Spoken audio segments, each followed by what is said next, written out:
Okay, Bismillah. Assalamu alaikum wa rahmatullahi wa barakatuh, brothers and sisters. Welcome to this live stream. Inshallah, we're with Brother Faruq today. I'm going to get Brother Faruq come in a minute and introduce himself before we get started.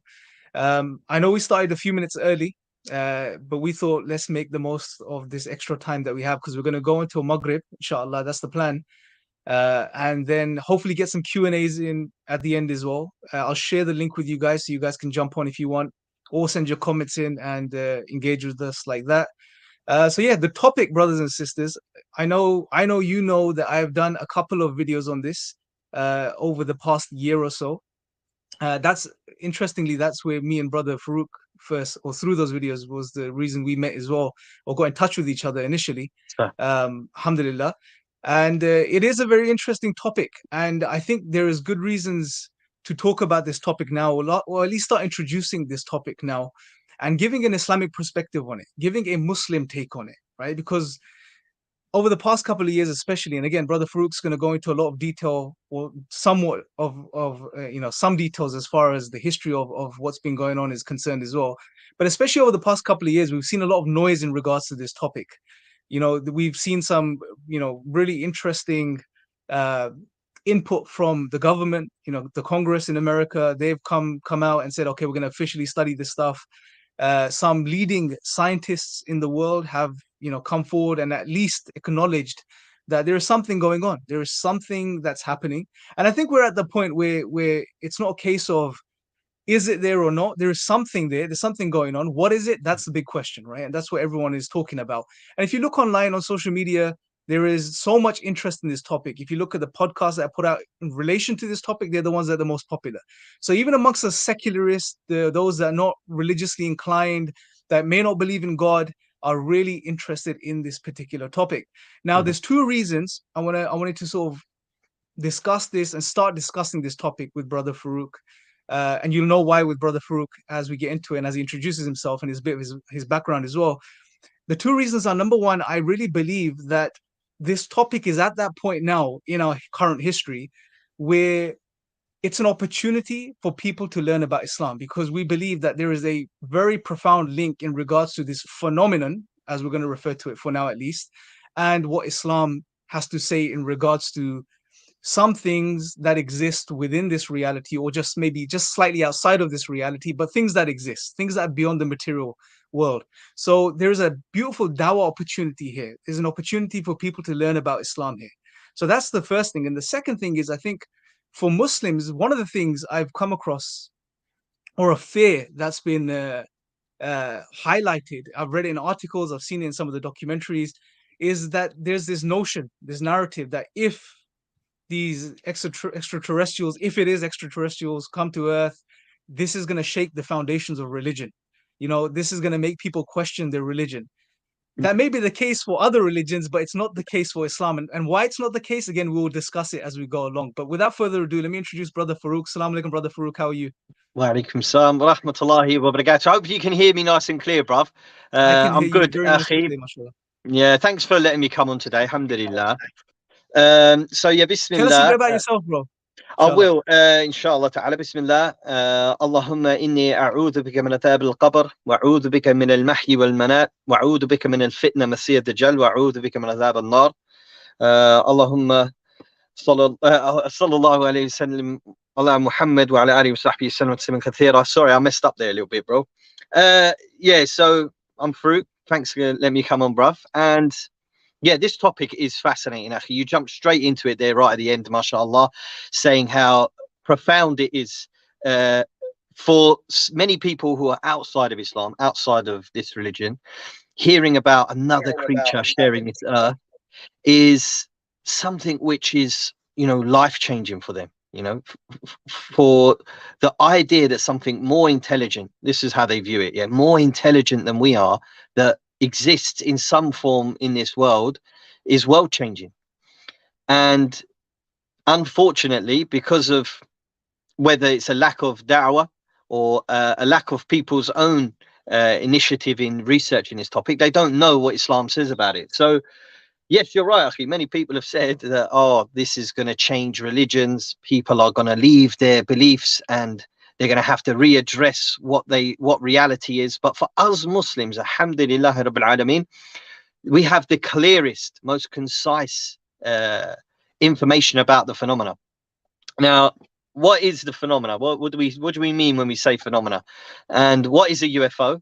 And what is a UAP? Because these are terms that anybody who comes into this topic is going to come across, right? So let's start with the classic, yeah, UFO. Anyone who grew up in the 80s and 90s watched E.T., the famous movie, or anything really from the 70s. There was another one called the Close Encounters of the Third Kind. Yeah, The third kind, uh, yeah, yeah. yeah. That film, was another sort of tip to the hat to the topic itself. The word UFO, unidentified flying object, it was used interchangeably by the government in America and by other governments around the world for anything that's sort of flying in the air that they can't identify. So it could be a foreign object. Some referred to new space technologies that were being used in the 60s and 70s as UFOs because they didn't know, it was unfamiliar, it wasn't common knowledge, so they were referred to as UFOs. And also strange lights in the sky, they would call them UFOs. And other terms that you would come across in them sort of times was high strangeness, which I like the fact that you've used a few times, bro. Yeah, high strangeness is strange events that seem to be outside of the laws of physics. Then you got UAP. This is a bit more of a modern term that the American government uses a lot in there. And by the way, brothers and sisters, and anyone else out there watching, there is lots of information available from the Freedom of Information Act. There's a great website out there. It's called the Black Vault. If you just look for that on any search engine, it will come up. The Black Vault is great work by not just one man, but mostly one man, Greenwald Jr. He has worked tirelessly doing Freedom of Information Acts in America around topics like this, around high strangeness topics. And there is a boatload of information that's been released that's official documents that use terms like UAP, UFO. And there's a lot of secrecy, should we say, behind technology, specifically in America and the UK, but also events, specific events. So it's not just technology that we might have or that humans may have developed that they're keeping secret, but also events that have occurred. And we're going to talk about them as well. But the last word, the phenomena, it's kind of a new term, but it's been used interchangeably for different things throughout history. But recently it's been used a lot with the UFO phenomena.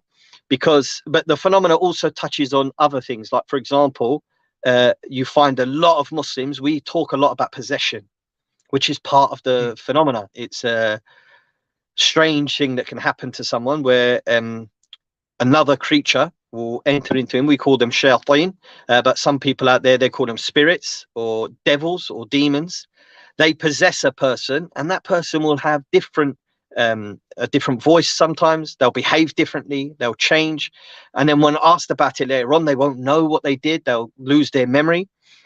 So the phenomena covers all different strange events relating to a spirit type or alien, as some people call it, and so on and so forth. So the phenomena itself, which is what I tend to use a lot because it covers all bases, the phenomena itself recently went a lot quite public because of a documentary done by James Fox. He's like a researcher into this topic. He's been in it for a couple of years now. He's done some really good work, really good documentaries. But he released a documentary called The Phenomena, and he goes into different events that have occurred that people know about, that some people have come public with and talk about, even though there's a lot of ridicule behind it, talking about UFOs coming down, strange beings coming out of these craft, people sort of being, transported to different areas.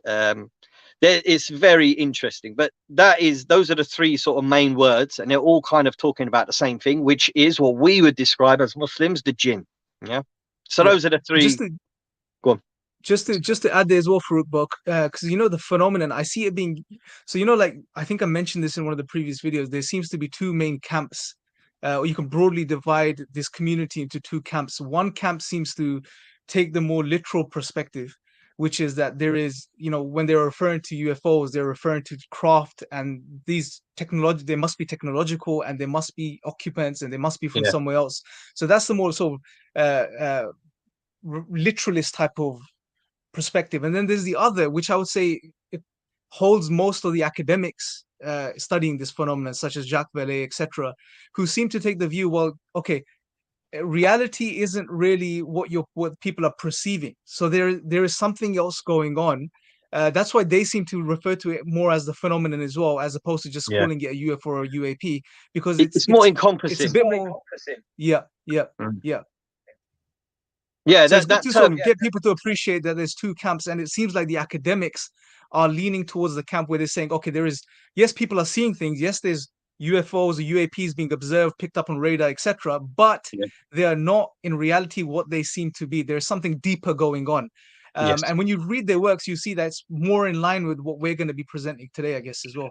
Yeah, I want to quickly add this as well. There's probably going to be a lot of Muslims who'll see this and say, well, what's the point in discussing it?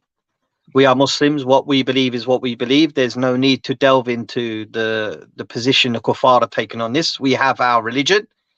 Let's not discuss it. Stay away from it. There'll be people who have that position. But I would generally, in the past, sort of agreed with it. I myself started learning about these particular topics when I was a non-Muslim, way back when I was a young boy, when I was sort of, I could say in single digits, 6 to 7 years old, became Wow. fascinated with the unseen world. I always knew it was there. I just had this feeling. I always believed in Allah subhanahu wa ta'ala. So I'm quite, alhamdulillah, lucky that I just, one day, Allah subhanahu wa ta'ala guided me to Islam. But the topic itself covers lots of different events throughout history. Now, and that's what I want to talk about today. Why is it pertinent that we, the Muslims, start getting into this topic? Well, you touched on it, brother, mashallah. The academics are talking about it. There is a portion of the American government who are coming out now, who are talking about it as a real thing. Now, why is this a threat to us? Not necessarily, but it is a threat to people who don't have knowledge, and they could be fooled. The reason why it's important that we discuss it is that us Muslims need to know, what do we believe about the jinn, and what is the reality of the jinn and the shayateen in terms of our religion, and what are these people saying, and why it matches to a certain extent, but their approach to the topic is different than ours. We know Mm. already what it is, they don't, and they're exploring it, yeah, or they And say that and they don't. and Now, just I to just add want, there, bro, go on. just sorry, go on, That's finish all your right. point, bro, inshallah. I was just wanting Now, to say the next yeah. part would be the history, but we'll go into that now, inshallah, after you're done. Yes, inshallah. So just to reiterate what you're saying in another way, just because the point you made is so important and so Mm. vital, bro. That number one, we as Muslims, when we think of generally the conception when we think about jinn is that, okay, possession. That's what comes to mind, and Yeah, that's what we see. That's in the popular imaginations of the Muslims. That's a part of it, definitely, no doubt. That I'd say is that's real, a but there is a modern lot view. more. Yeah, there's a lot more, and we'll share some of those things. You're going to share some of these things as we go along. And the Inshallah. second thing is, you mentioned that from their perspective, the secular, non-religious, non-Islamic perspective, you have to remember they've got, again, Vallée makes this distinction. The two current groups that are really studying this, you either have the scientists or the psychologists. Now, and they both have frameworks which they work within. So the scientists have the empirical method, and the psychologists will have their own method. Now, their frameworks are limited. You cannot explain this phenomenon completely if you stick to those frameworks. You can get Yeah, maybe a sense of it, and that's what they're doing. And there's a lot of confusion, bro. And you see that as well. They're always going to be in confusion. You need a type of metaphysical paradigm that can allow for you to explain this phenomenon properly. And I think that's what Islam does in a phenomenal way. yeah. I'm just again reiterating the points you're making, bro. People need to appreciate this, inshallah. So yeah, Bismillah, carry on, bro. Give us a bit of a history, bring us up to date, inshallah, so we can go forward from there. You made me remember something. Do you know the story of the three blind men who went to see the elephant? What these people are doing are trying to understand something from the unseen, which is what Allah subhanahu wa ta'ala told us. The jinn, and in fact, not just the jinn, there's an entire world, unseen world in front of us. There's the world of the malaika, which is separate from the world of the men and world of jinn, and it's literally here on earth. They come, they push the clouds. There's other things that the malaika are involved with. There's Malakul Maut who will come down, who's collecting salt. There's so much going on that we don't see. Now, The world of the jinn is separate again. And these non-Muslims are desperately trying to figure out what it is. So it's like the three blind men who came to the elephant. So you'll find some groups amongst the people who research this topic will say, no, it's benevolent. And there'll be some who will say, no, it's completely evil. And there'll be some who will say, no, it's this. Because they've had their own experience, and their experience may be positive or negative. So therefore, they make an encompassing view. No, it's this and it's that. Whereas Islam doesn't need to go into the research side of it and to look at the physical manifestations of it here in this world. Rather, we already know about it, because our Lord told us about the unseen. That's what this Quran is. It's a book revealing the unseen, future events yet to occur, past events that nobody knew about, and explains what's happening now in the minds of certain people. So Allah subhanahu wa ta'ala tells us what's in the hearts of people in some verses of the Quran. So we learn about what mankind hides, and we also learn about Iblis and his crew, his entire crew, who's out there to misguide us. And we will be going into that. But going into the history quickly, yeah? Why is it important? Well, 2017, brother, is a big year. And I always, whenever we've talked about it, 2017 was the year that this sort of topic changed. What happened was the New York Times, which is a famous sort of publication in America, came out of a story. And in that story, they mentioned UFOs. I can't remember the title of it, but it was something along the lines of, it was basically, I did have it written down, but I've lost it, Akhi. May Allah forgive me, yeah? But basically, there's a commander, his name is Commander Fravor. He was a pilot for the US Navy, and he was operating off of a ship called the Nimitz. Now, that particular day he went out in his aircraft, he sees he gets a call actually on his device headset saying to go to a particular set of coordinates, and that it's not a drill, this is a real event that's happening.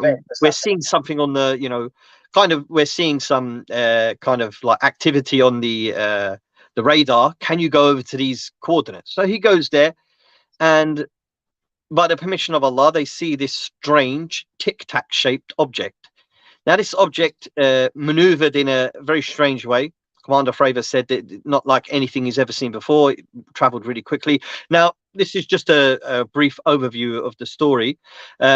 Because again, this story caused a lot of fitna. There's a lot of people who came afterwards saying, no, what he saw was different. Sometimes the story changed, and another pilot was in the craft with him, or in another craft, also gave their part of the story, which again, they talk about a strange craft showing strange technological capabilities way beyond what we have right now. It moved at unimaginable speeds. It also, this is what was really key, and this is why it sort of made it perhaps a bit more important, is it jammed their radars. So it had some sort of capability, some sort of knowledge about what their radar was doing on their aeroplane, on their aircraft, and it jammed it, which is what he said in one of his interviews. He said this is an act of war, according to American aviation law. If someone jams your radar systems, this is like beef. They're ready to go. So that was one event. So the New York Times raising a story about it. The second one was the Tudor Stars Academy of Arts and Science, famously came about in 2017. Even though it probably existed before that, but they went public in 2017, headed by a musician called Tom DeLonge. And he had in that group of people, when they came public, some very high level intelligence officials from the American government, people who work for the Pentagon, right at the forefront of this particular topic, and people who had been studying this phenomena, or claimed to have been studying this phenomena, for a number of years, and developing information about this threat, as they called it. They're identifying the threat to the US government, and what these particular craft that they're seeing with their devices are able to do, and why that's a threat to the American government. And that was a man called Lou Elizondo who came out with him. So They went public, Lou did, in 2017. He was part of a secret program, he called it, called ATIP, yeah, which was the Advanced Aerial Identification Threat Program, yeah, or something along them lines. But essentially, his job was tasked to research the phenomena, what they've been picking up with their radars, and investigate what sort of dangers and what sort of capabilities it has.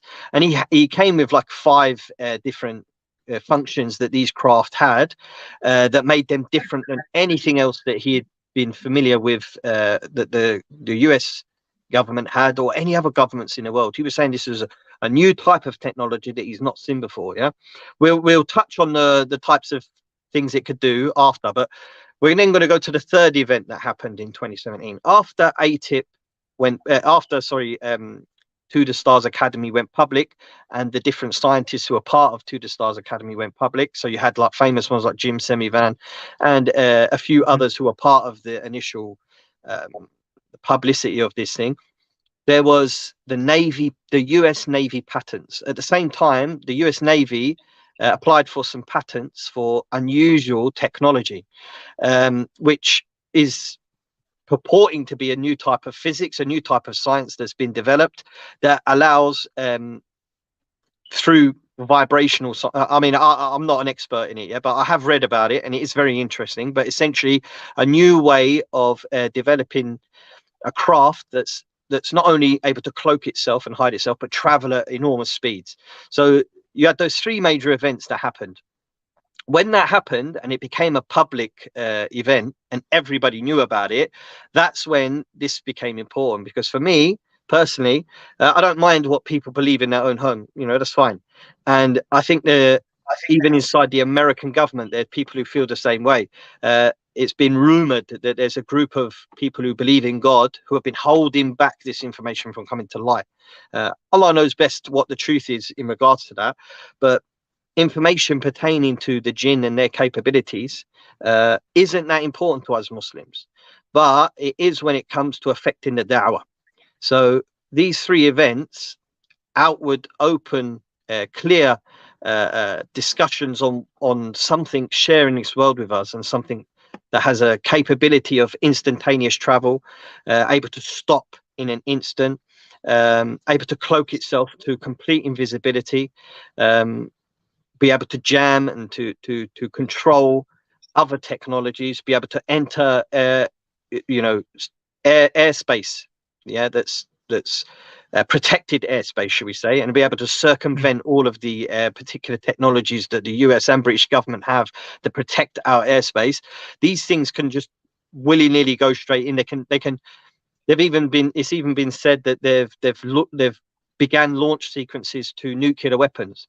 For some reason, these particular craft, the Americans and the government have been observing, they have a particular fascination with nuclear areas. So they've been known to be seen here in the UK over nuclear facilities, as well as in America. Many of the American military's people who work in the military, not like high level, but low level people who are witnesses to these events, have come out and had their stories be made known. And they've said that, we've seen them around and in our particular secure airspace where we have nuclear weapons, which is a big deal, it's a huge deal. So this is why there's been a real push from certain members of the American government, who, like Lou Elizondo, for example, who said that while he was researching this topic, he found a lot of closed doors in the government, and that shouldn't be the case. So he went to these places. They said, we're not giving you any information, we're not going to help you in your research, and this isn't for you, you haven't got the right clearances, even though he technically did have the correct clearances. So he found a brick wall. This is why he's disturbed by it. He wants to know, what is the government hiding? So that's the more modern history. Why is it a thing now? Why are newspapers talking about it? Why are academics talking about it? It's because it hit the mainstream media in 2017, and it's been rolling ever since. We've had a number of legislation changes in American government. And why is that important to us here in Britain, or even anywhere in the world? It's because America is the big government of the day, and what they do and what they say affects everybody, whether we like that or not, whether we agree with that or not. That's a different side of it. But the reality is, if America says, the majority of the world jumps. So, for example, if America says there's a creature that share this world with us and they're our friends and we should listen to them, most people are going to do it. And if they threaten a war, if we don't abide by what these creatures say, there could be a war. I'm just, saying, for example, if they say that there's nothing there and there's no such thing as a hidden creature that shares this earth, that flies through the air, that dives into the oceans. I mean, we've got reports from the American official reports where it shows that these craft have transmedium travel, meaning they can not only travel through air, but they travel through the sea like they travel through the air. Yeah. There's no slowing down. There's no friction of the water. There's no splash. Yet these craft fly straight into the water. And not only that, they come from outer space. So what do we know about this as Muslims? Well, we know what our Lord told us, that the jinn have this capability. Allah subhanahu wa ta'ala says that in the Quran that, neither man nor jinn will penetrate the heavens and earth except by Allah subhanahu wa ta'ala's permission. So space travel only happens by Allah's permission. And that both applies to men and jinn. And then he talks about the builders and the divers of the jinn. So we know that the jinn have a capability of diving unlike what we have. So it's funny how some of the descriptions given about these creatures and what they're able to do matches with what Islam says. That's the modern history, bro. Yeah, go on. We're going to get into that. That's brilliant, bro. Jazakallah khair. So we're going to get into, people are probably thinking now, the guys watching this live is, okay, so we've understood briefly, okay, there's a phenomenon, there is something flying around, the military is interested, the government's interested, the scientists, some top academics are interested in this and have been studying this for decades and now publicly talking about this. The link with the jinn, there may be a bit of a thing for people at the moment, but also before we get into that, I also want to mention, I think Skinwalker Ranch is another very interesting topic or an area which has again been studied by the government. Apparently the government spent millions of dollars, pumped it into the study of this particular area under Bigelow. This ranch, bro, what's happening there, or what's being reported, at least, right? We can't speak in definitive terms, but what's been reported. So, bro, creatures that look like wolves and dogs that the farmers have shot at and nothing's happened to them. They've disappeared into thin air. The skinwalker, traditionally from the natives' perspective, is a creature that shapeshifts, etc. All of these things, the things in the sky, the lights. The Prophet ﷺ, this reminds me of a narration. The Prophet said that the jinn are of three types or three kinds: those that appear as dogs and snakes, those that fly through the air, and those that come and go. If you look at Skinwalker Ranch and what's been reported, it's almost textbook jinn activity, as we would say, right? But obviously they fail to realize this because they don't have the tools to decipher this. But I think what we need to do now, after you mention what you need to now, bro, inshallah, is we need to start drawing, I think, maybe the link a bit. Like, okay, you're saying UFOs craft, they're being observed. What is this got to do with jinn? What's the link here? Yeah. So maybe we'll start exploring that a bit. Inshallah. Okay, one last bit before we move on to that. I've got a nice little tie-in for that, inshallah ta'ala. But I just want to go a little bit further back, because our history is different than what is taught in universities, right? Where our history is completely different. We have a history with the jinn that go back to our creation. And we have known about them since Adam alayhi salatu wasalam.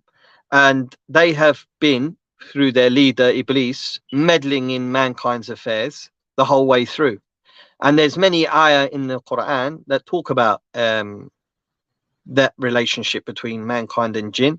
And some of the jinn are good and some of them are evil. And there's a whole tribe of them who, under Iblis, who seek to lead mankind astray. So you must have that in your mind when you talk about this topic, because what they say, i.e. the non-Muslims, and what they research and what they talk about, we know that there's an agenda, not necessarily from them, but from the creature itself. Some Muslims might say, well, it could be an alien, another creature that has come from outer space, and it may be alien in nature. It may not exactly be the jinn. It's highly, highly unlikely that it's not the jinn. But even if it was an alien, Allah subhanahu wa ta'ala would have, if it's going to affect the trajectory of mankind in such a way, Allah subhanahu wa ta'ala would have told us about it. Our Prophet sallallahu alaihi wasallam would have told us about it. It would have been clear. But instead, they talk frequently throughout the Quran, in the hadith, about the jinn and how to protect yourself from it. So as Muslims, we have a protection. And as Muslims, alhamdulillah rabbil alameen, we have a knowledge of them. So we know that they're not as dangerous as they seem. But for those who don't know this, they are fascinated by them, and they almost in awe of some of the things that they could do. For example, in the time of Sulaiman, which we don't live in, alayhi salatu wasalam, during his time, Allah subhanahu wa ta'ala made the jinn bend the knee to him, alhamdulillah rabbil alameen, and he was able to, by the will of Allah, make them do things for himself. And we see in the Quran a very clear, distinct capability that the jinn have, or at least, I mean, you can debate about the tafsir of this ayah, but most scholars hold the position that it was a jinn. But they were able to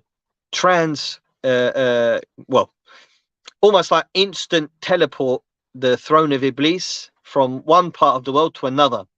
And we also see in the time of Sheikh al-Islam ibn Taymiyyah touching on this, and we're going to talk about that later. Were you But referring to the Queen of Sheba? yes, Throne. the throne of Sheba, Bilqis, was brought in an instant. Yeah, I just wanted to mention that this is not foreign to the Muslim. These sort of ideas that things travel really quickly, or something can be invisible to human beings, or something like you mentioned can shapeshift. These are not foreign ideas to the Muslim. These are in the Quran, they're in the Sunnah of the Prophet sallallahu alaihi wasallam. So they're not foreign to us, but they are foreign to them. So before we touch on Skinwalker, because it's a fascinating one, I want to say that the first major sort of major incident brought to attention of mankind in modern times would be the famous Roswell crash incident. So the basics of it was that they were testing nuclear weapons out in the middle of nowhere in a desert in Utah or New Mexico, around that area. Still, anyway, they tested this particular weaponry, and something fell down from the sky. So initially they thought it might be some sort of Russian technology, but they recovered it, and they knew immediately that there was no normal technology. It had strange writings and strange technology in there. Anyway, they recovered it. They released initially they released a news report saying that a UFO had been captured, but then they changed that and kind of got swept under the rug for many years.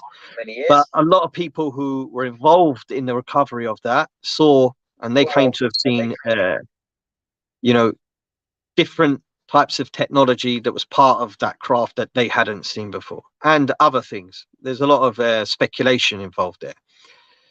But there was more than one. There was apparently multiple crashes that happened back then. And the government were very, and I think maybe there's even a claim that they were deliberate once they discovered how they could see some of these things, because you can't see them with the naked eye, but allegedly they're able to, with some sort of technological help, see them. And they were sort of taking them out of the sky and recovering the stuff. And it's also known that the people in the space program, both the American and the Russian space program, have a very deep occult link, and they worship beings from outer space, they call them. Or, if you look into the history of, you know, some of these religions who worship stars and worship the planets, it all has some sort of jinni link. So anyway, the people were taking these, you know, vehicles, these UFOs out of the sky, and they were harvesting the technology from it. And this had been going on for years, and it had been kept secret behind closed doors. People didn't know about it really until the 80s, when, you know, some people came out and said, yeah, we worked on reverse engineering this technology. One famously is Bob Lazar. If you come into this, if you come into this topic, you're going to come across Bob Lazar, and this is where George Knapp comes in, and this is where Skinwalker Ranch comes in. So Bob Lazar, he famously came public in the mid to late 80s, I believe, saying that he was working in Area 51, famous Area 51. I think they call it Denellis Air Base testing range. But he was working at Area 51, reverse engineering UFO technology. And he said this stuff is so advanced that, you know, we have no idea how it works. We have no idea what it does, how it does what it does, and so on and so forth. But he had been tasked with reverse engineering it. So George Knapp runs that story on him. It goes global sensation, and the idea of Area 51 and flying saucers is, becomes a mainstream topic once again. People are talking about it all the time. There's, the famous green alien head that you see everywhere you go that's tied to this topic, and the mocking of people who believe in it and talk about it. And you got the classic Southern American drawl saying, "I saw one of them. It came into my house," and and then there's people who become fanatical over it, who made like toys and things like that, and sold products with the alien mugs, and you name it. It became like a phenomenon. Yeah, to quote it, it Literally. became a phenomenon. Yeah, it literally became a phenomenon, and loads of movies were sparked out of it, and Hollywood jumped on it, and that's how it turned into like this farcical, jokey. It's Hollywood, it's fun, but it's not real. It's science fiction. It doesn't exist. But for the Muslim, if you peel away the layers, for the Muslim, there is no difficulty for us to assume that the shayateen are working with mankind. This has happened in the past many times, and it will happen again.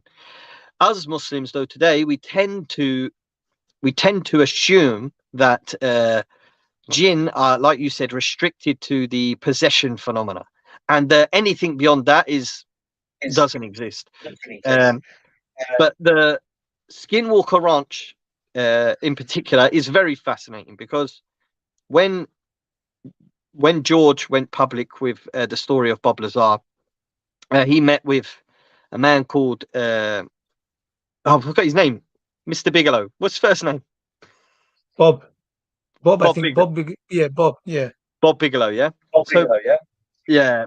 Mr. Bigelow, he runs Bigelow Aerospace, and he had a fascination with this topic himself from when he was a young man. Billionaire. The guy's a billionaire. He had, government contracts, and he wanted to research this topic, and he buys this ranch that's allegedly haunted, and it's got loads of fascinating stories around it. And you mentioned the shape-shifting one.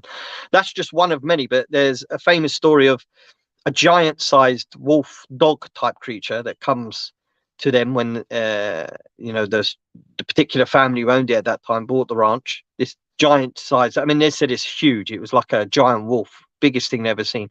And they licked off guns, shot multiple lines. Thing didn't die, just like a piece of its fur came off, and that was it. It just ran away.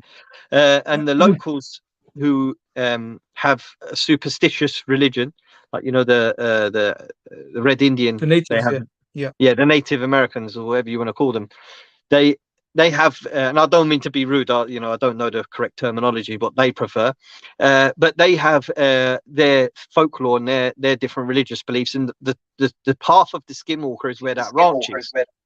Now, the Skinwalker to them is essentially a creature that changes shape. They say it was a person who did some evil magic or whatever, and he becomes a Skinwalker. Allah knows best the veracity of their law, but what it is, it's a being that can change its shape, change its look. It can come in the form of a dog, it can come in the form of other creatures, it can come in the form of another person, identical to what our Prophet said about the Jinn, that they shapeshift, that they can change their look, and they prefer to come in dogs or snakes, but they can come in the forms of humans. As we know, towards the end of time, in the time of a Dajjal, a'udhu billah, in his time, he will utilize the Jinn to misguide the people. So your relatives who passed away will be brought forward, and they will sound like and look like your relative, and they may even behave like your relative, but it's not your relative. That's how dangerous this form of shapeshifting is. It's very accurate. It looks real, and there's even claims. I've got a book behind me that I've yet to read. Actually, I've started reading it, but I didn't get to finish. It's kind of like the way this topic goes sometimes, But it's called Skinwalkers in the Pentagon, where there's a claim that these creatures are present in the Pentagon. We know from our religion that in the time of the Prophet ﷺ, in the gathering of Quraysh, when they were deciding when to execute the Prophet ﷺ, astaghfirullah, in that gathering was Iblis. Iblis was present during Badr, and he ran away because he's a coward. And he was also there trying to steal from the Sadaqah, and Abu Hurairah caught him. So we know Iblis has been present at major events in time, and there's no reason why he wouldn't be present today. There's no reason why he wouldn't be present amongst the big gatherings of the non-Muslims in the Pentagon. There's no reason why he wouldn't be present in China when they're gathering together and making their decisions. Iblis is forever an enemy of the Muslims, and he has an agenda.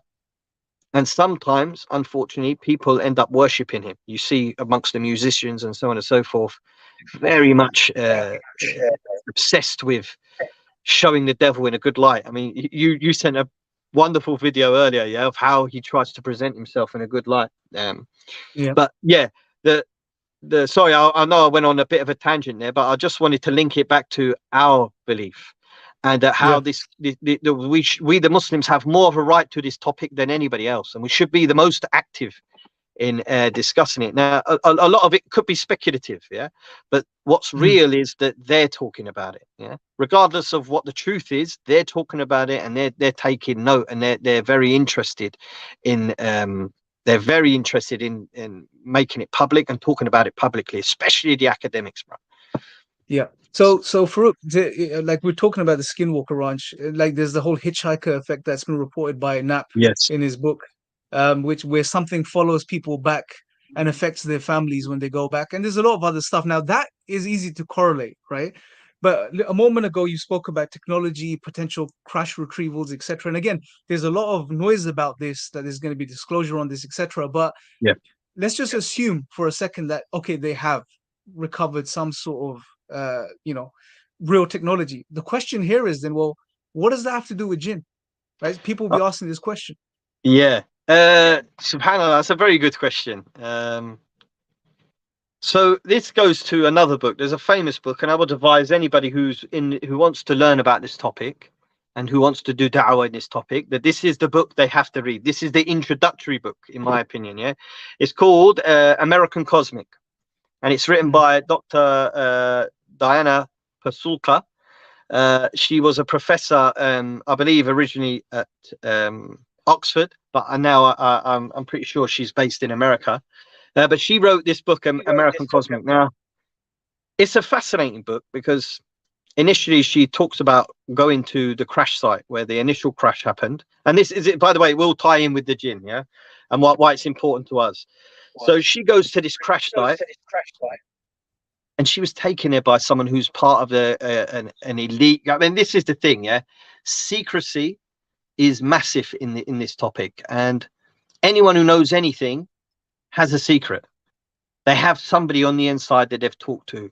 This is also very detrimental to the topic because it's very easy to cause misinformation. You know, when it's so secretive, someone could come to you and say, I'm an insider and I know this information, and keep it to yourself. This can sometimes make the person who received this information feel special because I've got inside information and I'm not allowed to talk about. But also it gets you waiting on the end of their word. You know, what's going to come next? What's the next piece of news that's going to come from the inside? Yeah. And at the same time, if anything true does come out, it's very hard to identify what the truth is and what isn't. But Diana's book is different. She approached it from a bit of a different perspective. She's professor of religion, so she views it as a new religion, and the way she talks about it is she approaches it from her expertise, which is, you know, religion. And she said that this has all the hallmarks of a religion. You know, she mentions that the place she was taken to by this insider, and she calls him in the book Tyler Durden. And I'm going to keep that moniker for now because even though it's pretty obvious who it's talking about, there's no real benefit at this time to mention who it is. But this Tyler Durden fella takes her to the place where the crash happened, the initial crash, and he treats it like a holy place. He Yeah. takes a small little plinth with him, and he does like a little ritual, and he makes a prayer and so on and so forth. And then he has this device with him that he searches for a piece of the shrapnel because it was a massive crash and there was loads of bits strewn everywhere. And he retrieves a piece and, you know, he gives it to her to look at. And she's fascinated with the way he's treating it. And she uses the word, it's like a place of hierophany. So, for example, she says, wherever like a religious event occurs, it's a place of a religious significance. So she calls it a place of hierophany. We would say that the Kaaba you know, is a place like that. We would say that the cave where the Prophet ﷺ received revelation, you could call, is a place of hierarchy, where a significant religious event occurred, where Jibreel alayhi salam come to the Prophet ﷺ. So she said this is what they treat it like. They revere it. It's a very special place to them. So this scientist who takes her in, this Tyler Durden, he claims, this is his claim in the book, you'll find it. He claims that all modern technology that we have today, the circuit board, for example, perhaps, all derived technology from the circuit board come from technology retrieved from that craft. And he claims that he's in contact with them. These he calls them ultra terrestrials. And this is like a term they use for them. The ultra terrestrials that they're talking to require him not to eat meat. And this particular guy says that he is given medical technologies by them. They teach him how to make medical technologies. And in fact, all modern technology that we use today started in this small room, a group of people who call themselves the Secret College. And that's where all these modern forms of technology comes from them, comes from that small group who are in touch with these beings, who are the ones whose craft crashed out of the sky and we harvested their technology. This is his claim. Now, where does that tie in with us? What's that got to do with Muslims? Yeah. Well, in the time before us, there was many scholars, mashallah, and it seems that when you go through the old books, they had way more knowledge about the jinn than we do. SubhanAllah, it's as if the jinn went cold a certain period of time ago, and it's as if the jinn agreed to be kept secret from mankind, because before, everybody and their grandma and their auntie and their uncle had information about the jinn. They knew about them. People used to fear them. It was even common here in the UK to be afraid of the spirits. You know, people used to put protections out because they knew and they believed in them. Whereas modern times, we don't really believe in them, except like you mentioned, when it comes to, you know, possession. I once met a brother who claimed to have an ifrit inside him. You know? So I wanted to try and antagonize him to get the ifrit to come out. But it turns out the ifrit only comes out when his wife and him are alone. So, you know, take that as you like. Yeah. But sometimes we blame the jinn for things that we do ourselves, you know. That's the modern understanding of it. But people like Shaykh al-Islam ibn Taymiyyah, rahimahullah, had a completely different information about them. Let me pop some of the Bismillah. stills up, and then you can work us through them, inshallah. Yeah. Sure, no worries. We'll touch a little Just bit on them, inshallah. I mean, when I see, for me, this was one of the biggest. Yeah, Where's it gone? it was for me as well. I was like, whoa, it's quite very surprising. And by the way, Diana, she calls it the techno religion. That's what she's gave it as the moniker. It's like a techno religion that you know, that she said one day will be like one of the major religions of the world. Because right now it's in its secrecy stage. She said all religions have like a secrecy stage. And she said this is where the religion is at this point. You know, it's in its secrecy stage. So here we go, yeah? SubhanAllah, modern day UFO abduction cases, right? If you read that, it would be as if you're looking at a modern day abduction case. So here we have, look, this is written, I think, what, 12th century, 13th century, around that time. He may be taken through the city gates and back again swiftly by the jinns. Light may shine on him, or someone looking like his friend may call on him, but if he recites Ayatul Kursi continuously, it will all disappear. He also said, some mystics have also said that the jinn showed them something shiny, like glass and water, in which images and pictures of where they sought information about would appear, and they would in turn inform the people. And that's Ibn Taymiyyah, rahimahullah. That's in his book, Friends of Allah and Friends of Shaitan. You know, when you see, one of the big questions, I don't know if you remember, one of the questions I asked you when we were discussing this was, one of the things that was puzzling me was to make the link between the jinn and technology, right? I was just trying to grapple with that. Okay, you know, crash retrievals, assuming they happened, right? Assuming they have, like, what is the link? And when you shared this with me, this connected a lot of the dots. Assuming what they're saying is true, that they have whatever they're claiming they have. Here it seems like when you read this, like, you know, where is it? Something like water and glass, in which images and pictures or whatever they saw information about would appear, and in turn would inform people. This is like, I mean, the modern smartphone, bro. Look at my phone right now. I'm looking at it right now. Yeah, it is an LCD screen, which is a liquid crystal diode. So it's a liquid. Over it is glass, and it Mm. essentially does what is described in this 12th century book, which is gives me whatever So information I request from it. You know. so what we're saying, what I guess the claim here is that, or what we're alluding to is that potentially Allah knows best. There's nothing to say that jinn can't have technology or couldn't be developing technology. I'm going back to the ayah you mentioned earlier, Yeah. where you mentioned that there are builders and divers amongst the jinn, as Allah mentions in the Quran. Sahih. Now, builders and divers, I mean, builders, if you think about it, to build, you need to have knowledge of building. You need tools to build potentially, right? They have powers, Yeah. obviously, but I mean, this I don't think it's that far fetched of an idea to assume or suggest that jinn may have their own forms of technology, which they may be imparting for whatever reason, right? And that may draw the Yeah. bridge and connect the dots as far as technology retrieval, jinn, etc. Do you see what I'm saying? Yeah. I would add to that as well that part of this topic, and we'll probably do this in another video, inshallah. But right now, there's a big um, revival in archaeology. People love to talk about archaeology. Some fantastic work by Graham Hancock that's now Yep. a lot of people talk about. It's very well spoken about.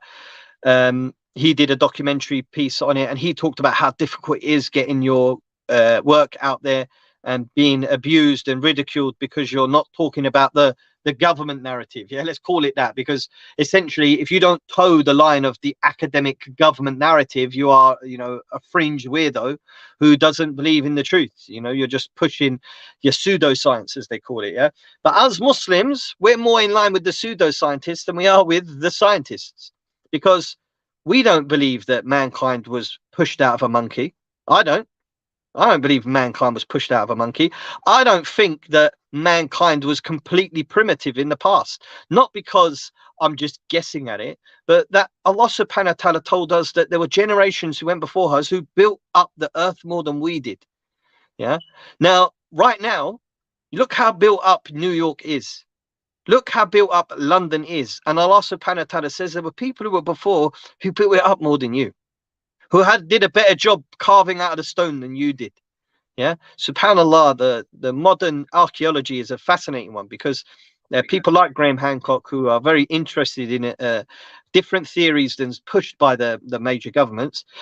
He has made very popular the idea of another understanding coming, and this goes more Yeah. in line with us. We as Muslims know that there were people who are way more advanced than we were in the past, uh, and that's not just restricted to being able to carve from stone, but we're even talking about maybe even more advanced than electronic devices you have to carry around, you know.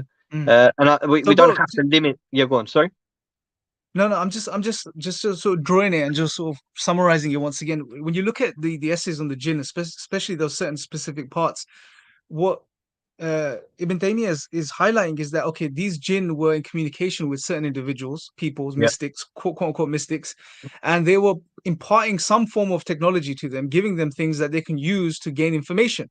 So yeah, from reading that, as we read, one thing that it highlighted was that it wasn't the jinn directly giving them that information. That can be the case, but they gave them something which they used to extract yeah. information. So it seems like some form of technology. It's easy. It's It certainly reasonable is. to Allah assume that. subhanahu wa ta'ala also mentions in the Quran that one who had knowledge of the scripture. So we know it's an ilm based knowledge that they have. It's knowledge, it's ilm. Allah subhanahu wa ta'ala says, ilmul kitab, knowledge of the scripture, knowledge of the book. Now, we know that because it's a knowledge, yeah, that it's not something ethereal, like i.e. that is, you know, based on nothing, or based on, because a karama, like a miracle of the prophet, for example, we don't have the scientific understanding of what's happening there. We know that the laws of physics are being broken, and that to Allah nothing is, you know, difficult. Yeah, but we don't know the science behind it. We don't know what's actually going on. We don't know how Allah subhanahu wa ta'ala was able to cause the food to just keep replenishing. We don't know Mm, how uh, some of the Sahaba were able to cross the sea without drowning. You know, for example, when the Prophet sallallahu alaihi wasallam was being you know, chased, a man saw a big dust cloud in front of him. Yeah, you know, strange things happened with the Prophet sallallahu alaihi wasallam, or miracles that we just can't be explained by natural phenomena. Uh, mm, Likewise, though, what the Quran mentions about what the that jinn who had knowledge of the scripture did is it's a scripture, it's a science, it's a knowledge, it's information, which is slightly different than it being just a favor of the Lord. But Sulaiman alayhi salam, he identified it as a favor of his Lord. So whatever the jinn did, it was because of Allah subhanahu wa ta'ala's favor to Sulaiman alayhi salam. So yes, it's definitely a knowledge, 100%. The jinn and even people who passed before had knowledge on cutting from stone. And the jinn are known builders. Allah subhanahu wa ta'ala highlighted one of the strengths of the jinn as being builders and divers. So if you travel the earth, people are fascinated by some of the buildings that are out there. And it's speculation, but it's possible that some of these buildings belong to jinn aforetime. Because Allah subhanahu wa ta'ala, and if you go into the tafsir of certain ayat, but when the malaika complained that, oh Allah, why are you going to put a place on this earth, someone who will cause corruption? Some of the mufassirin, like Ibn Abbas, I believe it was Ibn Abbas, who said that what happened was the jinn used to be on this earth and the jinn caused corruption. So that's one of the reasons why the malaikas are going to do the same thing again. They're going to become corrupt.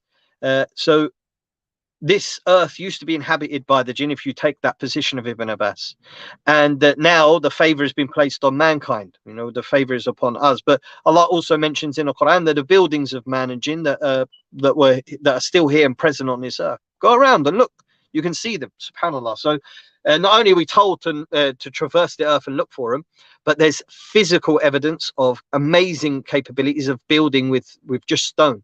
So you can imagine if something is described as a builder by Allah and mankind isn't. Yeah. And then in the 1940s or even before that, before modern technology came, out of nowhere, there's like an explosion of ilm. It just comes out of nowhere. Even it's fascinating if you look into the history of the silicon chip, multiple different corporations based in America all claim to have invented the chip around the same time. And the rumor is behind the scenes is that they were all given the chip that they recovered from the craft, and they were told whoever reverse engineers it first gets to lay claim to the patent. So multiple individuals all reverse engineered it at the same time. So that's why there's like a discrepancy of who really actually invented it. Now, it's much easier to recreate something that's already been made. But for a silicon chip, for example, it's only useful in an electronic system. And if you don't have an electronic system, it's not useful. So the mere idea of it, like to be invented, you have to have the electronic system, but you can't have the electronic system without the chip. It kind of like begets itself, if that makes sense. So the person who invented it, who claimed to invented it, what was he doing?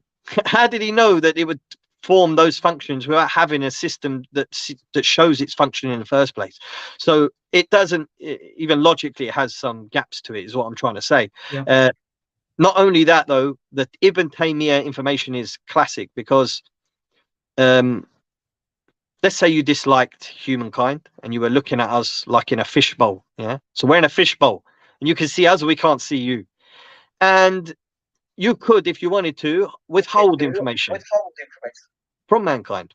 It's not too difficult, especially if, like Allah subhanahu wa ta'ala sent many cataclysmic events to mankind and put us back to square one many times.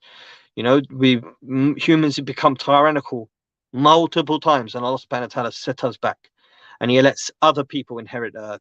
And subhanallah, right now we're in the midst of one of those tyrannical leaders who control this earth and who promote their ideas on everybody, and they don't let anybody else have a chance. So we can see how powerful mankind can get. Can you imagine if there was a massive tidal wave that just knocked everything away? We'd be back to square one. And the people who have knowledge, primitive knowledge, that's good in times of difficulty, when there's no electricity, no gas, so on and so forth. The only surviving people are going to be the ones who have knowledge, primitive knowledge, how to survive off the land. Yeah, hunter-gatherer type information. So they'll be the inheritors of the earth. If you just imagine, pontificate on that. So all of the information that we have now, majority of it will be lost, but a couple of us who survive might be able to impart some information to the next generation. And that's kind of like what we've seen especially this is what what's his name talks about, Graham Hancock, Hancock. He says Graham Hancock. that's Yeah, kind of, yeah, that's kind of like what we have, but that's not too dissimilar to what we think about it, you know. But the statements of Ibn Taymiyyah, the abduction cases that he talks about, where people are yeah. I getting mean, it was on pulled, the screen. People get pulled out of their houses and through the yeah, walls, and it's crazy, crazy stuff. But subhanallah, it is flying what through it the is, and sky. it's been written. When Yeah. So Muslims, so go on, Bismillah. yeah, gone through. I was Finish going to it. say, when if Bismillah. Muslims hear these stories, they're going to think this is a load of nonsense. The fact is that you talk to some groups of Muslims from particular backgrounds and particular belief ideas, slightly different to the mainstream Muslim. They talk about their sheikh, yeah, and they'll say that our sheikh, he flew through the sky, he's in multiple places at once, and you think, this is, why are you lying about him? But if you read the book of Ibn Taymiyyah, you see that it's not necessarily a lie. It's just that they believe and follow the misguidance of the shaitan. So it's possible that a creature is showing themselves as their sheikh in strange events, in strange times, when they're in difficulty. The sheikh will appear in the ceiling and come out through the ceiling and land in their room, and they'll say, whoa. And the peer will say, I know you're feeling sad. And then he'll disappear through the ceiling again, yeah? And they'll say, what? And they'll go to the sheikh the next day and they'll say, yeah, sheikh, did you do this? But the sheikh has already been informed from his jinn that I went and visited your murid last night. So when he comes, you tell him that you came to him. And that's how they do it. This is what Shaykh al-Islam says.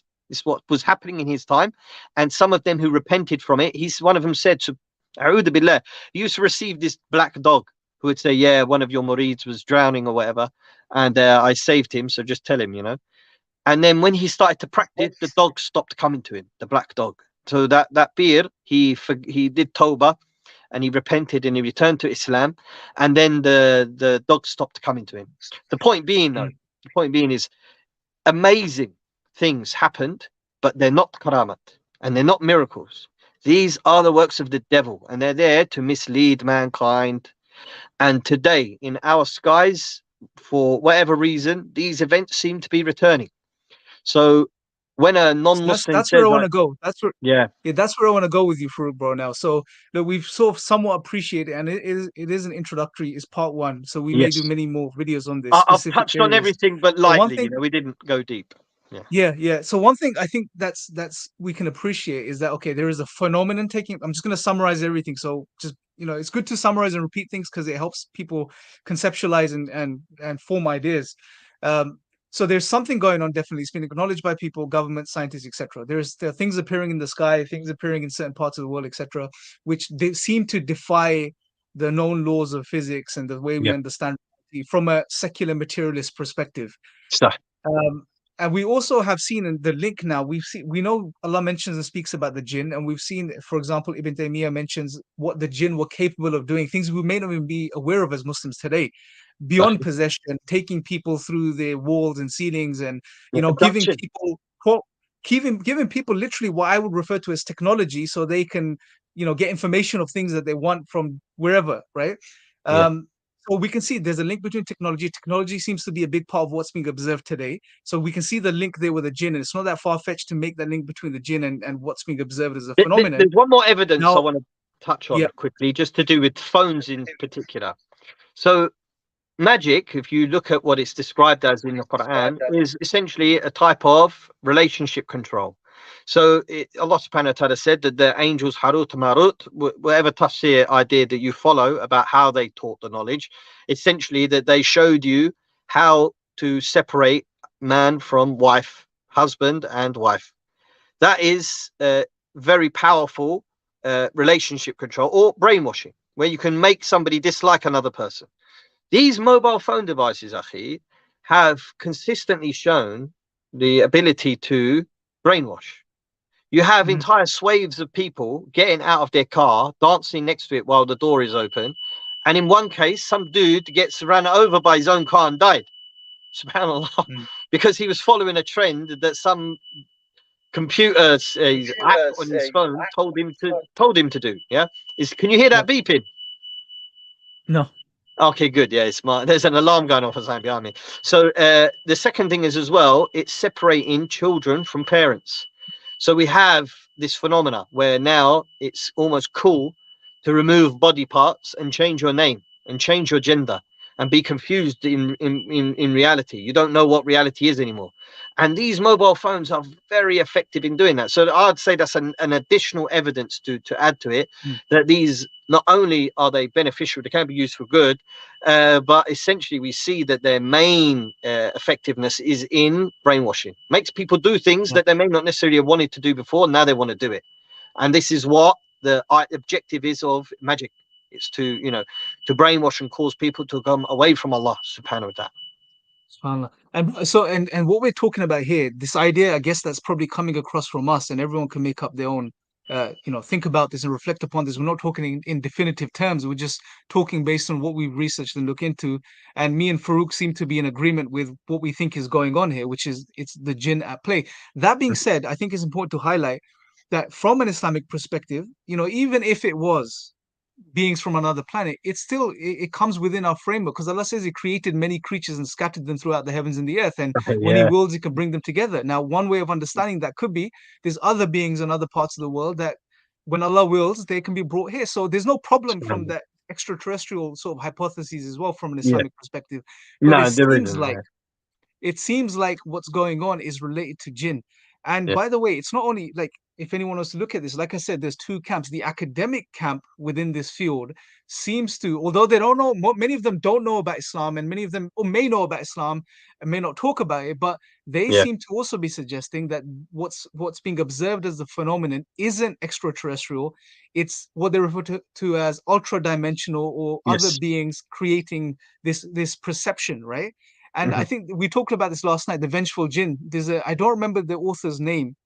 Obviously, one of the authors has come under speculation, and he's pulled some Yeah. fast ones apparently, and he's been discredited. But the other author, she's written another book as well on the jinn, and then she's made links to jinn and the UFO phenomenon. And this is a non-Muslim, right? This is a non-Muslim, by the way. So it is being discussed amongst the academics that are really researching this, and they don't believe it to be extraterrestrial. They from their perspective reckon it's ultra dimensional, etc. But Farouk, Jim Semivan comment on that, himself. bro. Oh, go on. I was going to say, yeah, Yeah, Jim Semivan himself, he yeah. even used the term jinn. He actually described them as jinn. There are Let me see people if I like can I said, find that video while you're talking, bro. yeah, So yeah. we can play it, He inshallah. essentially, in Carry on. one of the interviews, he basically used the term jinn. He said, these jinn. The thing is, they know about the jinn. They know the idea of and what Islam says about them. Uh, I think, though, the main objective is to get hold of the technology, the instant. Basically, what they want is the stuff they see flying around in the sky. Who wouldn't? Mankind right now is in desperate need of a new type of technology, because we've been told that the planet is heating up due to the use of fossil fuels. So there's also that side of the push. People want to know, what is this thing that's flying around at ultrasonic speed? What is this thing that seems to disappear and reappear in other places in instantaneous fashion? Can we utilize its technology and therefore remove the need for fossil fuels? This is why there's a huge amount of secrecy behind this topic. Huge amount. I mean, you're it's been not like 1 or 2 years they're trying to keep this secret. And again, American government, American politics are very leaky. People love to talk. Yeah, the British are a lot better at it. Let's be honest. But there are for sure people out there who know what Islam says about the jinn, and research has been done, and they know for sure that it matches, like like when you make those drawings and you put it next to a mirror and it's identical. That's exactly what it is. Whatever they find out about these creatures, Islam already said. One of them was talking about the trickster element. SubhanAllah. Yeah, You read Semi-Man. any It book, was Semi-Man, the yeah, ex-CIA guy. Semivan, and also George Knapp talks about it. Jas Wali talks about the trickster element. They find that these creatures like to do silly things and wind people up. And many of the shuyukh I've spoke to in regard to this topic, I speak behind closed doors with some shuyukh, have said that, this is a trait of the jinn. They're very, they're like childlike, you know. They like to Mm. wind people up. I'm not talking just about shayateen, but about jinn, because not all of them are evil. Not all of them are disbelievers. Some are believers. You can even read it in the Quran, Surah al-Jinn. And they have a knowledge about the heavens and earth that we don't. They have an additional knowledge, that's unseen to us, but not unseen to them. Do they see the malaika? No. but do they have maybe using some sort of technology? They used to sit in places waiting to try and listen. But during the time of the Prophet, I said, if you read Surah Jinn, you'll learn about it. But it's very interesting and fascinating. So, bro, you know, there's two things I want to briefly talk about before we go to Q&A, inshallah. First is, I was going through The Invisible College by Yeah, Jacques Vallée, I've and got to finish that, it's a man. phenomenal read, bro. And he's Yeah, considered one of the most reputable guys in the field. And he said because he's taken all the cases, and I think under Blue Book he was assigned to sort of computerize the data and to see if there's any sort of patterns in the data. yeah, And one of the things he highlighted is that this phenomenon, what seems to happen is when it appears to people, it affects them on a deeper psychic level, on a more yeah. So, spiritual level. It yeah, even refers to spiritual experiences, and that they're left with feeling like they have a mission, and they're given certain knowledge, and they're affected in many different ways, and it changes their lives. yeah, Now, those are some of the things which lead him to believe it's not just extraterrestrials, benign extraterrestrials from another part of the universe coming to visit, right? There's something else yeah. going on. Um, so that's another interesting point. I want to hear your thoughts on that. And then after that, bro, if we can, the next question I want to ask you is, okay, we've sort of shared what we shared, our thoughts, etc. But Mhm. why do you think the appearance these beings are taking is in the form of these things flying through the skies, which are being interpreted today Yeah. as crafts, etc., UFOs, aliens, all of this type of stuff? What's your thoughts in regards to that? So firstly about the psychological effects. Subhanallah, when you read the Quran, there's a verse where Allah subhanahu wa ta'ala brings the angels for questioning on the day of judgment. And he essentially says to them, was it you that they used to worship? So, oh, Allah subhanahu wa ta'ala, wasn't us. Yeah. The Malaika, they don't do anything outside of what Allah subhanahu wa ta'ala commands them. So I've heard stories of one sister said one time that the Malaika came to her in a dream and said she doesn't have to wear hijab. And then it went further than that, and she doesn't have to pray. This is ridiculous. Malaika come into her in a dream and tell her, this is the jinn, this is the shayateen. So Allah subhanahu wa ta'ala questions Malaika and they say, no, it's not us that they used to worship. No, it was the jinn. It was them who were doing most of the evil. It was the jinn who were doing it. So some people get visited by the jinn and it's like a great experience for them. They made to feel very special and it emboldens them. Why? Because they've seen something that mankind's not meant to see. You got to remember that the jinn have their own fiqh and they're not allowed. They're not allowed to interfere with mankind. Yet they do, some of them. Some of them are done so because of a magician. A magician will be paid money to cause an event to happen so that XYZ is the result. So they'll do it. The jinn are sometimes forced to do so by this is their claim again.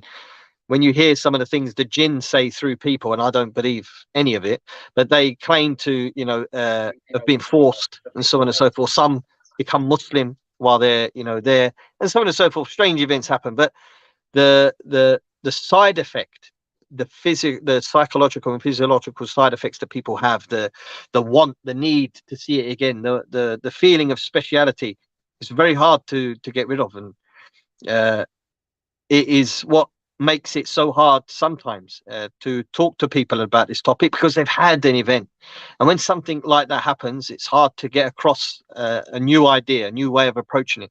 Very dangerous, and it's very effective. The jinn, the shayateen, if the person doesn't have strong iman, it can really affect them. I'll give you one quick example. Paul, yeah, they call him Saint Paul. I call him Taint Paul. Yeah, Paul, who tainted Christianity forever, he had an event happen to him.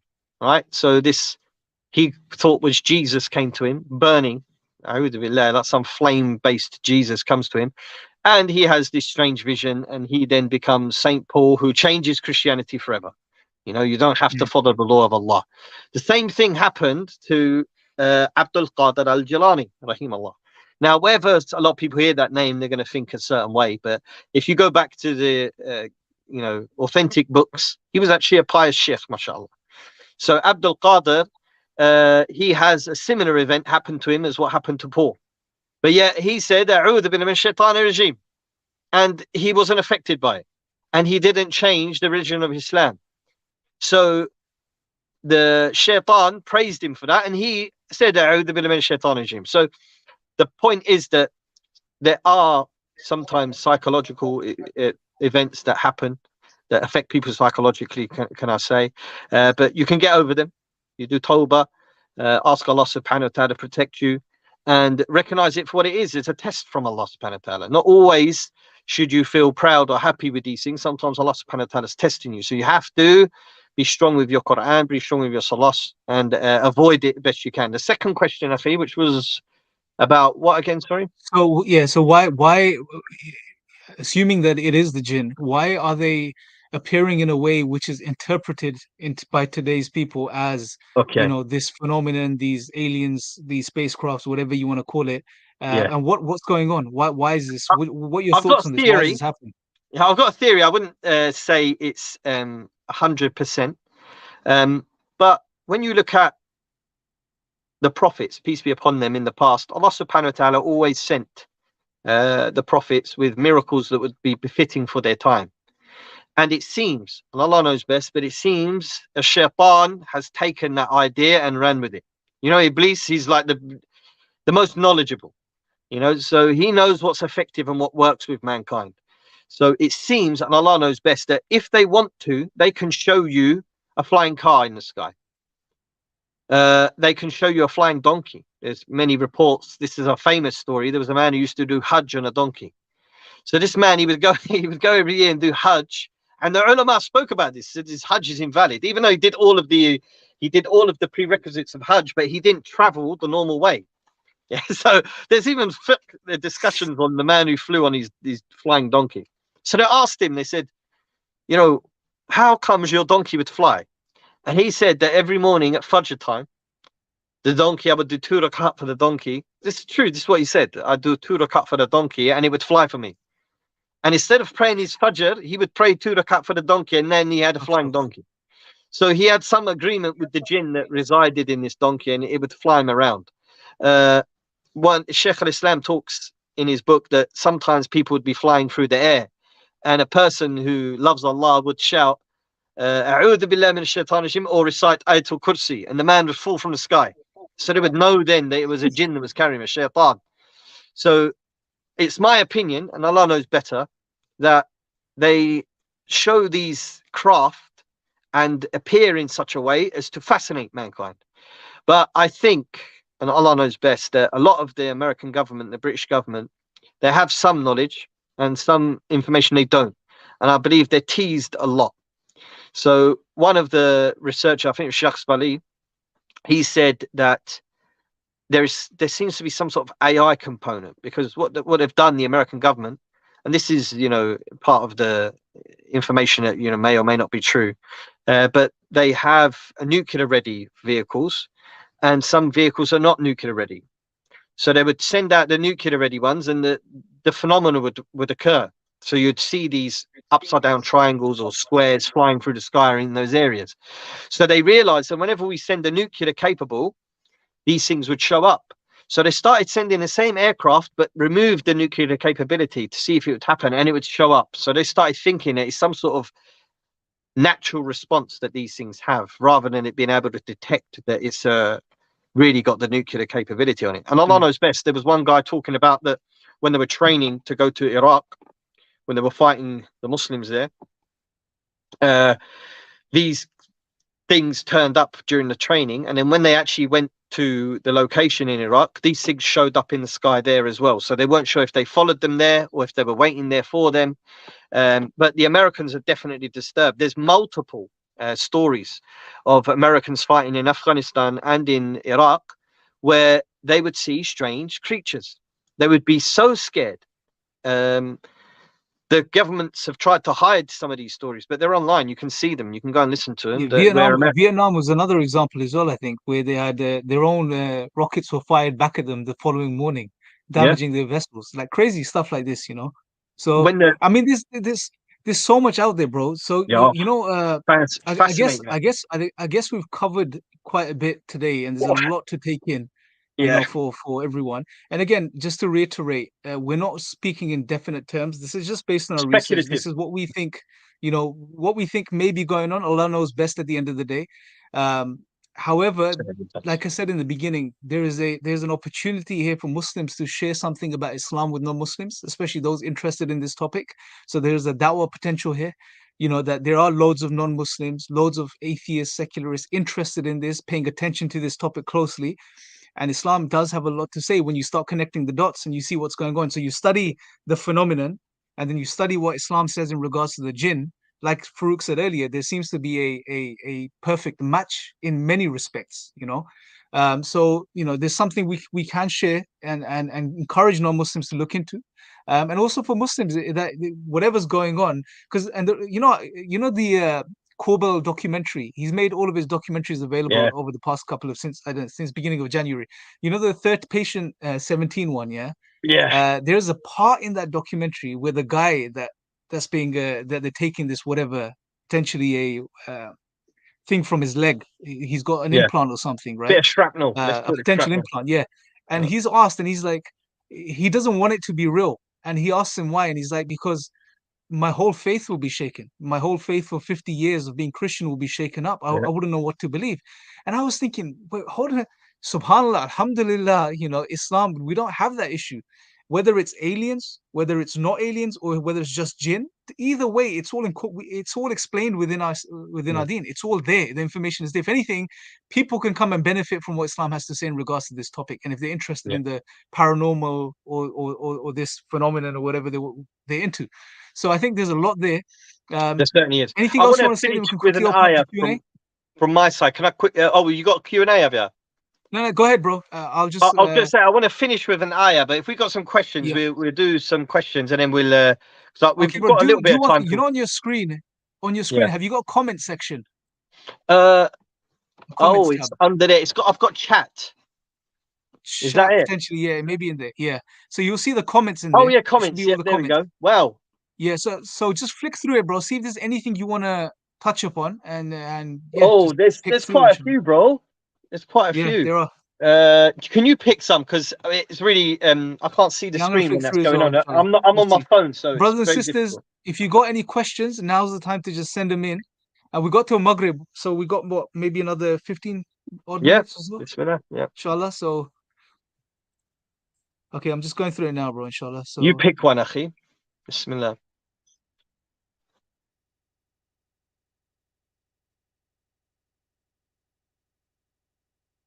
so this is a good point. Maybe you want to comment on this. Nobody says, and if you talk or research this phenomenon, they will definitely make sure they make their presence known in your life. Anything you want to That say in regards to this? yeah.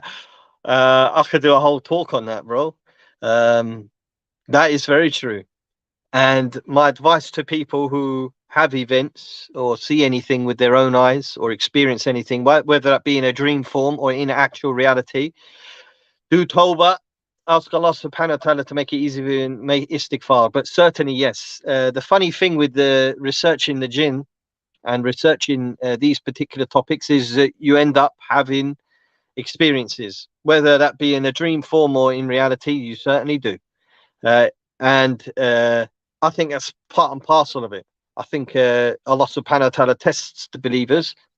And because I saw this as a great avenue for dawah, especially for those people who are looking for answers to this, some people do have strange experiences and they want answers and they're looking at their government for them. The government aren't giving it, but Islam settles it. Islam settles the debate of what it is.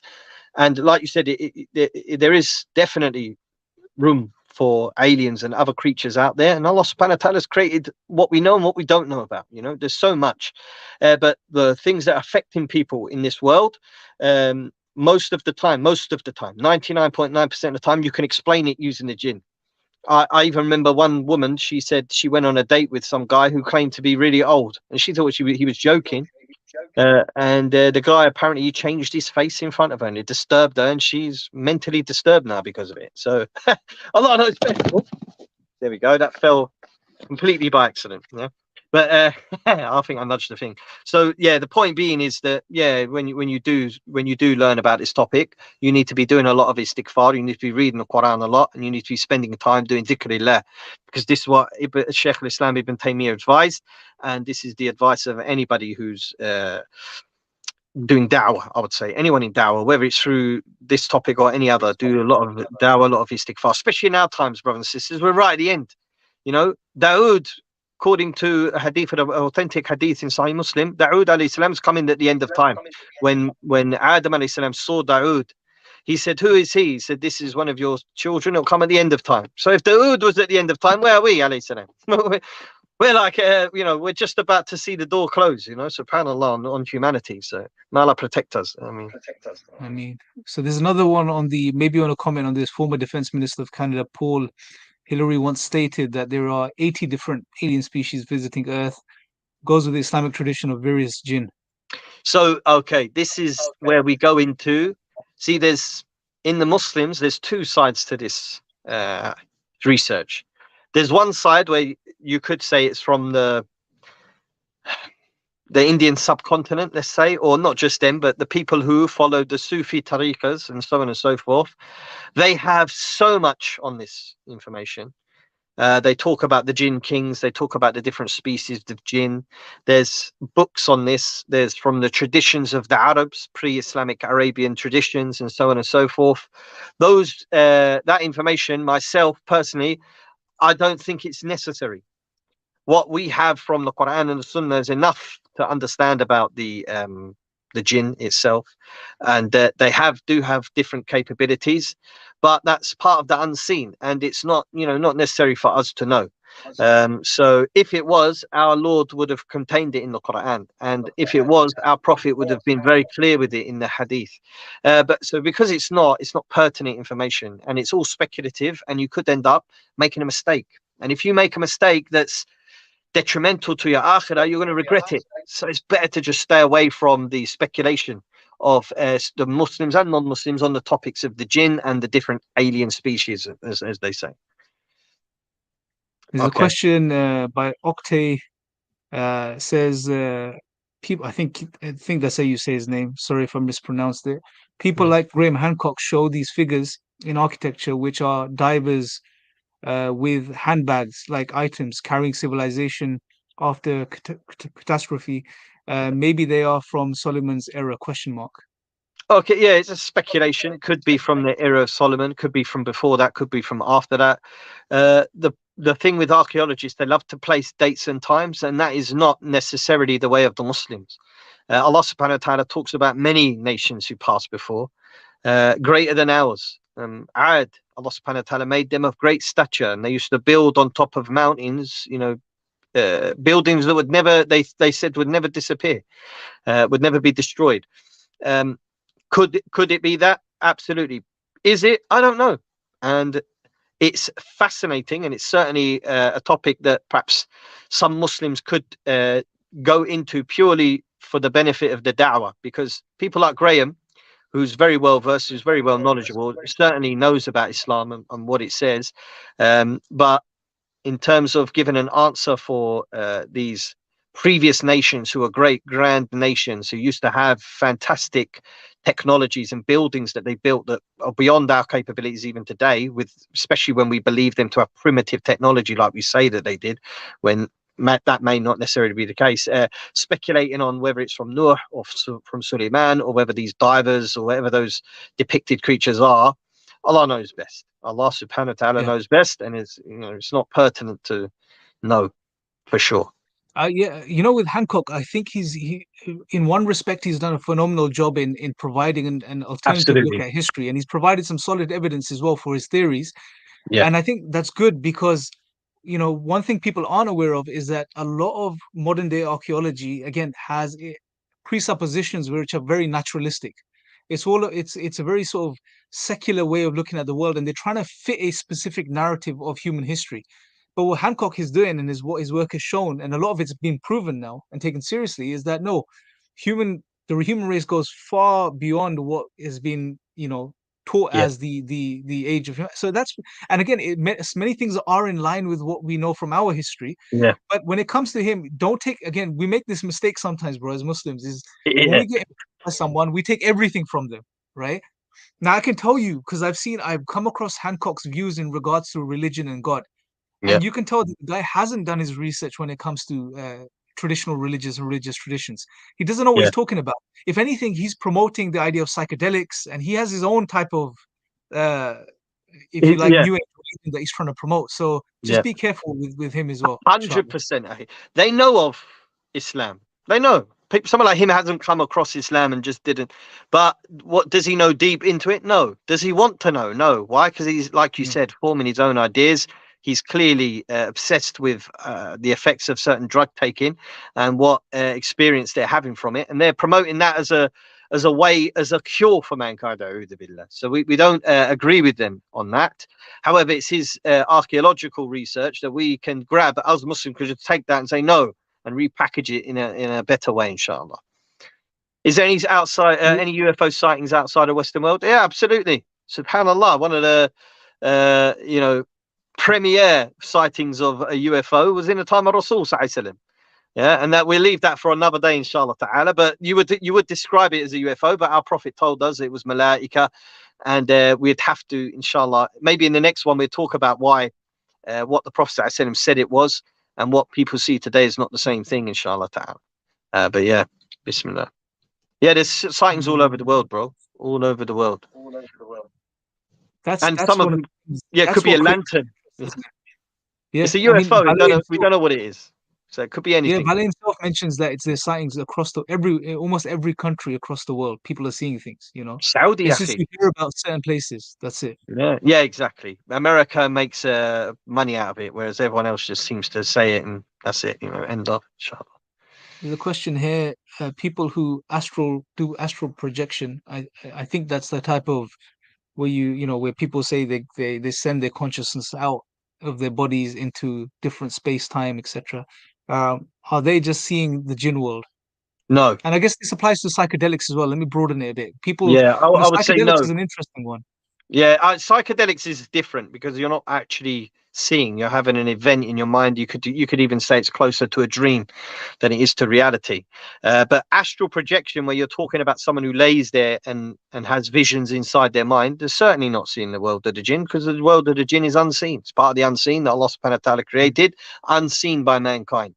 So again, when we talk about seeing the Jinn or seeing something in the sky or that's beyond normal human capabilities, like for example, you see an alien being, the classic looking alien or something like that, or a ball of fire through the sky, you're seeing what is being projected and you're not seeing the actual thing, because whatever the Jinn are, they're unseen. Same as the malaika. They can come in the form of a man like they did to Rasul sallallahu alaihi wasallam, but in their natural form, they're unseen by a man. And if they show it to you, you'd probably die. That's a very good point, bro. Yeah. That's a very, very important point, that what we see is a projection, it's a form that they are taking. Now we know they take the forms, the Prophet told us they can take the forms of animals. Absolutely. What's to say that they can't take a technological form sometimes? Maybe that's potentially what people are seeing. That's why these things just suddenly materialize and then dematerialize, and that you're thinking, hold on, if there's a hunk of metal in the air, even if it's teleporting somewhere, where's it gone? I mean, it doesn't make sense. It just vanishes. Yeah, it's like the throne of Bilqis, right? It was in one place and then it was in another place. Yeah, that's an actual transmorphing of an object from one place to another in an instant. Teleportation. Yeah, if something is able to, and we don't even know how they're doing it. That's the point. Like, this is part of things which we don't fully understand, but we know it's a knowledge. We know it's an ilm. So how they're able to show themselves in the form of a human, like Prophet ﷺ said that a shaitan took the form of such and such person. He looked like that. The Prophet ﷺ was praying salah and he grabbed the shaitan while he was praying, and he said, I was going to tie him up so the kids could harm him, like, play with him, like basically, beat him up a little bit, so the kids could beat up the little jinn, the little shaitan that he caught. But he didn't want to compete with Suleiman in his kingdom. So the Prophet ﷺ released him. What do we learn from that? Well, the other people would have seen it if the Prophet ﷺ kept and tied him up, because how could the children torture a thing that they're not able to see? So whatever form that jinn was in, it wasn't in its unseen form. You understand? They're also made from fire. They're made from plasma. Now, plasma science is another, you could do a whole topic on plasma science, but we could do a whole another video on how secretive plasma science is and how they're pretending like we're just making new discoveries today, where it was actually discovered maybe 50, 60, 70 years ago. So we, the human public, the normal public, are behind scientifically than what the military and the governments know about. And they keep us behind. so that they can slowly introduce things and keep control of us. Because this is where I want to end it, bro, because we are getting right close to my point. May I recite this ayah, bro?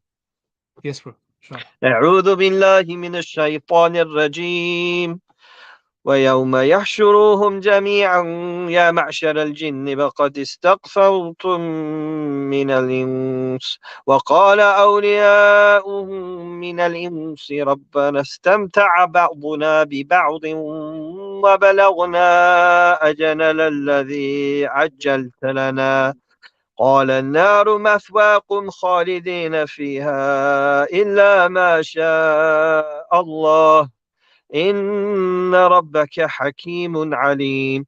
He said, and mention the day when he will gather them together and say, O company of Jinn, you have misled many of mankind. And their allies from among mankind will say, Our Lord, some of us made use of others, and now we have reached our term which you appointed for us.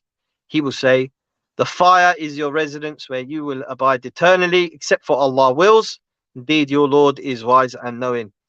In this ayah, subhanallah, subhanahu wa ta'ala says that there's a group of the jinn, a company of jinn, that he will pull them on the day of judgment and say, you misled many of mankind. And then there's a group of mankind who will come out and they will say, Oh, our Lord, some of us made use of others, and now we have reached our term which you have appointed for us. The idea that the jinn and man work together and that somehow there is some sort of mutual benefit between what they're doing, i.e. the jinn are benefiting from us being misled somehow, and that there's a group of mankind who are taking benefit for that misleading. They're helping them in misleading. This is very clear in this ayah.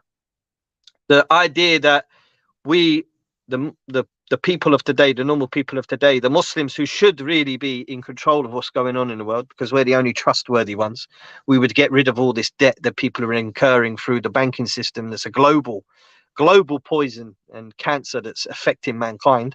But not only that, every other aspect of justice. Subhanallah, there's potentially some sort of cahoots going on, and that there's a group, a malak, who benefit from the status quo, and that somehow there could be a mutual agreement going on, and Allah knows best. But I wanted to recite that ayah because it's very important that we, the Muslims, know that there is room for there being an elite group who are working with jinn in order to misguide us. That's not foreign to our understanding, especially with an ayah so clear as that in the Quran. SubhanAllah. So, brothers and sisters, Jazakallah khair for listening. Jazakallah khair, Faruq, bro. Bro, one thing I do want to mention before we go and reiterate again, bro, is such a heavy topic. It's one of those topics that people shouldn't delve into too much unnecessarily. Yes. So I wouldn't encourage, and I'm sure Faruq would encourage everyone listening to this to delve into stuff like this because you can really lose yourself in this stuff. The reason we're speaking about it and we've decided to speak about this now is because there is stuff going on in the public. It's become mainstream. It's been spoken about by credible, quote unquote, credible people within society. And we just wanted to give an Islamic take to, number one, open the doors for non-Muslims to look into Islam and see that Islam actually talks about this stuff in great detail. Yeah. So it's an introduction for them to Islam. And secondly, for the Muslims to not freak out with any future developments because Islam is comprehensive and it's complete, and it accounts for all of these things that people are observing today. So it's to safeguard you before you even face it. And we never know how it's going to go down in the next 6 months, a year. Allah knows best. But the point is, Islam is comprehensive and it addresses it, whether it's aliens, whether it's jinn. At the end of the day, Allah knows best. But Islam is comprehensive and it accounts for both of these explanations. So it's just to give us that so we don't freak out. Oh my God, all of this crazy stuff out there. Oh my God, world religions will be challenged if aliens were to come down or this, that, and the other. No, nothing like that, right? So rest assured, inshallah. Hopefully it was beneficial for you guys. Faruq, I loved it, bro. Jazakallah khair. It was very thanks, insightful, bro. Yeah, mashallah. I really enjoyed myself. I was a little bit nervous, so I waffled on a little bit in some cases. So forgive me for all the mistakes I made. I did make a mistake in that recitation. There was a wa there where there is no wa. I just panicked and put a wa in there, so forgive me for that. A wow, not like wa and the word and I put in the where there was no and. But yeah, I memorized it, and for some reason I read it off the thing and got it wrong. So I don't know. But yeah. Mala, forgive me for all my mistakes. Across, and yeah, I mean, and everybody out there, may Allah bless you all, may Allah guide us all to the straight path and keep us on the way of his Prophet. That is where the true success is, and that's all we're trying to do here. No, there'll be no muddying water from us, inshallah ta'ala, and any muddying from their side, inshallah, we want to bring clarity to that. Jazakallah khair, bro. May Allah bless you, man. Jazakallah khair, bro. May Allah bless you, bro. Salam. Take care. Assalamu alaikum. Assalamu alaikum wa rahmatullahi wa barakatuh.